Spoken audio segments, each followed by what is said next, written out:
during the war, we were moved back and forth so much.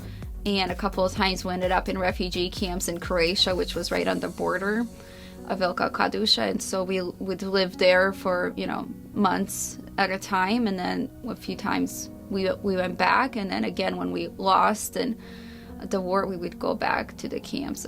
It was a few different camps that we went through. So when you weren't in a camp, did you go back to where your home was? Yes. So the way it happened during the battles, when I guess we would lose, we would have to run. And there were, safe zones. And when we lost, there was no more safe zones, so we had to move. Now, I know the last time we were stuck there for a while, and it was absolutely awful. And so we were able to get reunited and ended up in a refugee camps. It was actually 2 different camps the last fall, but we've probably gone through 3-4 camps at least. They were, when they opened gunfire at us and were shooting, we just simply ran. It was across the border, and the first time I know there were a lot of big trucks and we were waiting to pass. We knew, I was 7, so I don't know the details here, but we waited that morning at 4, probably 5, or even, I don't know, it was so early in the morning, the gunfire woke us all up. We all ran out of our cars. There were semis, trucks, everybody was just running. There was just everywhere. And so that's how the first time we ended up, but that was probably the most dramatic, was the first time.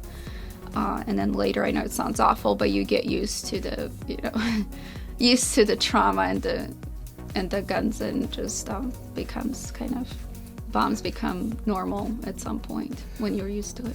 I remember I was 10. We left a camp from Croatia and we ended up in Waterloo, Iowa.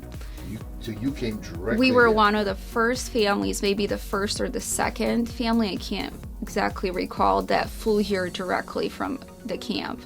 And the reason why is because our sponsors, the way it works, somebody has to sponsor you, to come to this country. And it's a long process. Once you're in a camp here, you survived the war and you're grateful, and you're kind of numb at that point. But then the process becomes, where do you go now? What were the options for a life after war, and, to get out of those camps. And so some families were able to go to Canada, Australia. As far as Europe, I know at that point in 97 or 96, whenever that was, a lot of European countries cut off. So they cut their process off, so people really had a couple of options, and the United States was actually the friendliest. They were accepting the most immigrants at that time.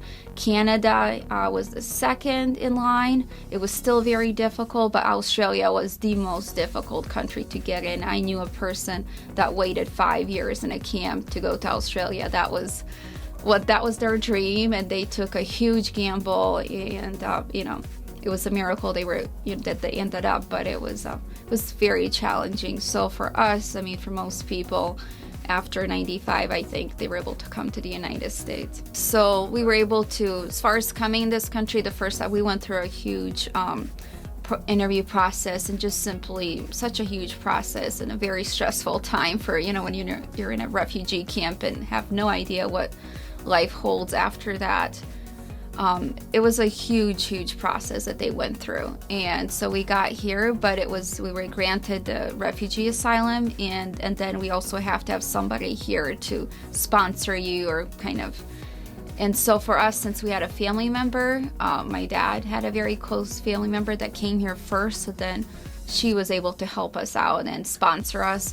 Otherwise, I know some Bosnians, perhaps if they did not have a family member, I think it was common for some of the churches and other leaders to, to sponsor them and help them. It was very cold, and I remember just seeing the houses the next day around us. We were in this apartment with my cousin. It was a very small apartment. It was 2 bedrooms, and there were 7 of us.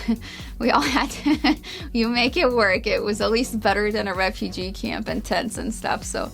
But I remember just looking around in the houses and the snow and just thinking, well, it doesn't look like the way, the popular culture overseas portrays America. They make it sound like it's all Beverly Hills and, Hollywood. And you come And, it does not look like houses that you see on Full House, or it was, it was just a little different from perhaps the image that we had overseas. The teachers were very nice. I think where I came from, they were very strict.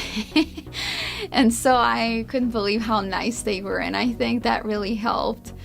Just because I've seen in Bosnia where even kids were disciplined, they would even hit them sometimes. And so it was quite a change to see such nice teachers. I couldn't believe it. That really helped, and we were put in like ESL classes, I think. There were a few, I think, Hispanic students and just a few other, minority groups at that time. And there were a few classes where we would go later with the Americans, usually like math class or a science class and so forth. I think the easiest class for me was math, and I couldn't believe how easy it was, because I had to know so much more. In Bosnia, it was more advanced where I came from. Even during the refugee camps when my school was cut out, they still, we made up for that lost time. But so math was easy, but the one part I remember I struggled at first, that first month probably or two, it was the reading, because I was such a good reader in Bosnia, but coming here, it just, to me, didn't seem to make any sense. There was no logic for certain words, because the way we write is how we pronounce it, and here it's totally different.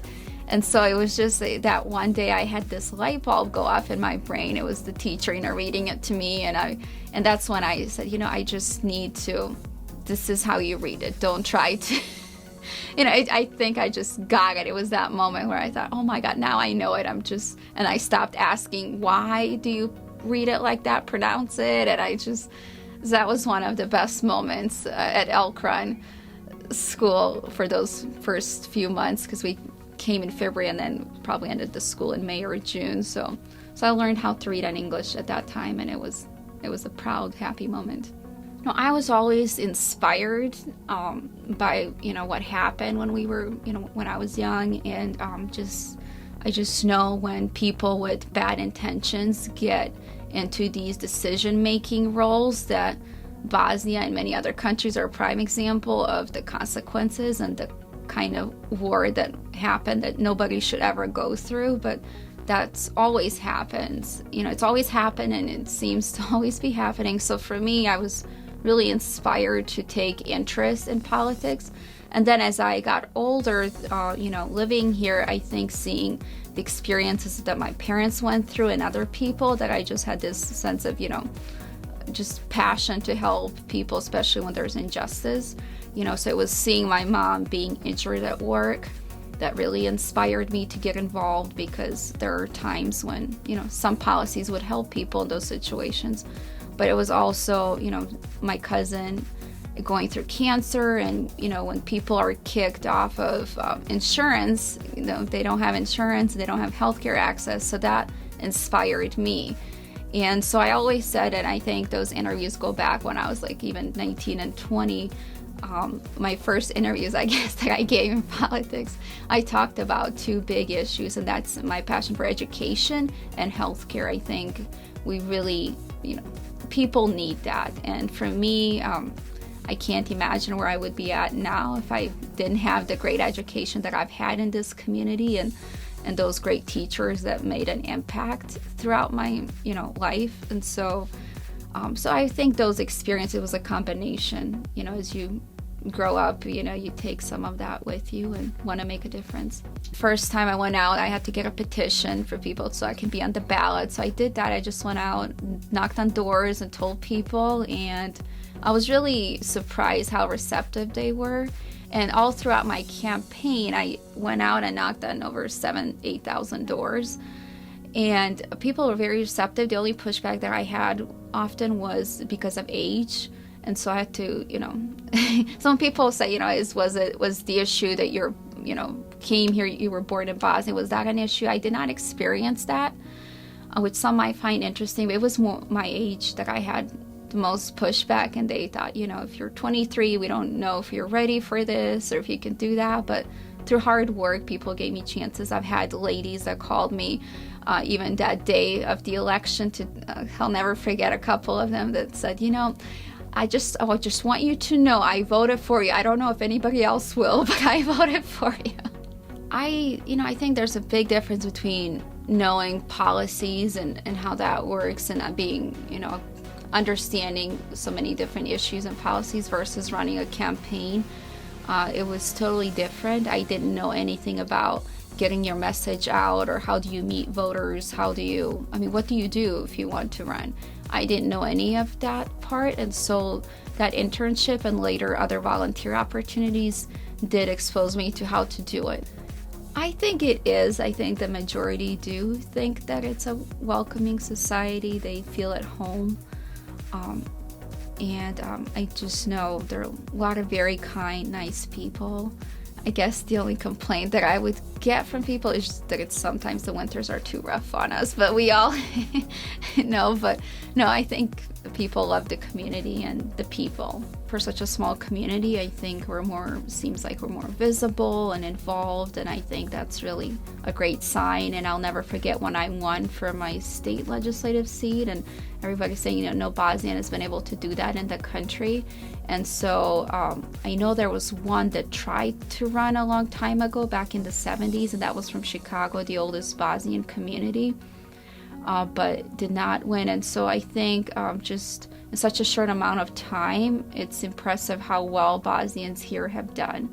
They've done so amazingly. So I think that's simply a testament to the community and the people here. They've done well in other cities as well. I've had the opportunity to visit some of those communities. I think they have, and I know for us here, what's unique is that we're so small. There's not 60,000 of us. It's only 4,000 or 5,000. There's not 15,000 or 20,000 of us. It's like some of those other bigger communities that we think of. But as far as the Bosnian community itself, it's definitely spread out throughout the country. There are about 10, 20 cities that you can probably name that have the biggest Bosnian population.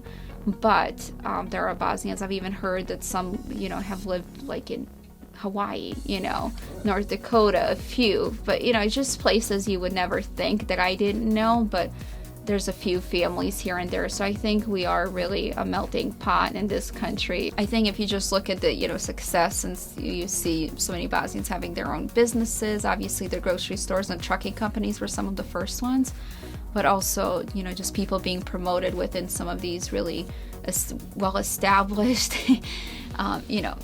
companies here in the community and well-respected. I think it's been good.